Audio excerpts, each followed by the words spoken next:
Limitation of financial statement analysis. देखो बच्चे, financial statement जब हम बनाते हैं ना, income statement, profit and loss, balance sheet, कुछ ना ऐसी लिमिटेशन होती है, कुछ ड्रॉबैक्स होते हैं। हम उन ड्रॉबैक्स को पढ़ेंगे कि फाइनेंशियल स्टेटमेंट की एनालिसिस के टाइम पे कितने ड्रॉबैक्स है, क्या लिमिटेशंस है। सबसे पहले हिस्टोरिकल एनालिसिस होती है। कभी भी आपका फाइनेंशियल स्टेटमेंट आपको फ्यूचर के लिए प्रिपेयर नहीं करेगा, खाली आप प्रेजेंट और पास्ट की चीजों को ही देख रहे हो। इग्नोर द प्राइस लेवल, आपके प्राइस में क्या चेंज आ रहा है आप उसको एनालिसिस नहीं करोगे, आप खाली वैल्यूज देखोगे। Accounting ignore the change in the value of money. Qualitative expect, ये तो खुद ही कहता है मनी मेजरमेंट एजम्पशन कि हमेशा मनी की ट्रांजैक्शन रिकॉर्ड करो, नॉन फाइनेंशियल ट्रांजैक्शंस को रिकॉर्ड नहीं करना। अब कोई भी क्वालिटी ऑफ मैनेजमेंट है, गुड स्टाफ है, पब्लिक में रिलेशन बड़ा अच्छा है या गंदा है, हम शो नहीं कर सकते।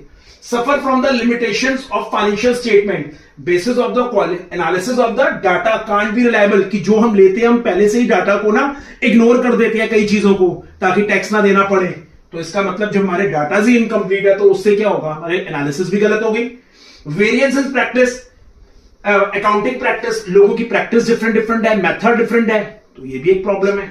Not free from the bias, लोग डिफरेंट मेथड यूज करते हैं, कोई स्ट्रेट लाइन मेथड यूज कर रहा है, कोई written down value method use कर रहा है। जब मेथड ही डिफरेंट है तो एनालिसिस ही डिफरेंट हो गई, तो एक्यूरेसी तो होगी नहीं। विंडो ड्रेसिंग, जानबूझ के लोग मैनिपुलेशंस करते हैं। लोन लेना है, हायर प्रॉफिट दिखा दिया, आपको बोनस देना है, लोअर प्रॉफिट दिखा दिया, मैनिपुलेशन इन अकाउंट। दूसरा, आइडेंटिफाई द सिम्टम्स, क्योंकि जब इतनी सारी ड्रॉबैक्स आ गई तो हम उसमें क्या सिम्टम्स को फाइंड करेंगे, तो इसमें सिम्टम्स फाइंड नहीं होते। तो ये हमारी अकाउंटिंग स्टेटमेंट्स के बच्चों लिमिटेशंस है। राइट बच्चों।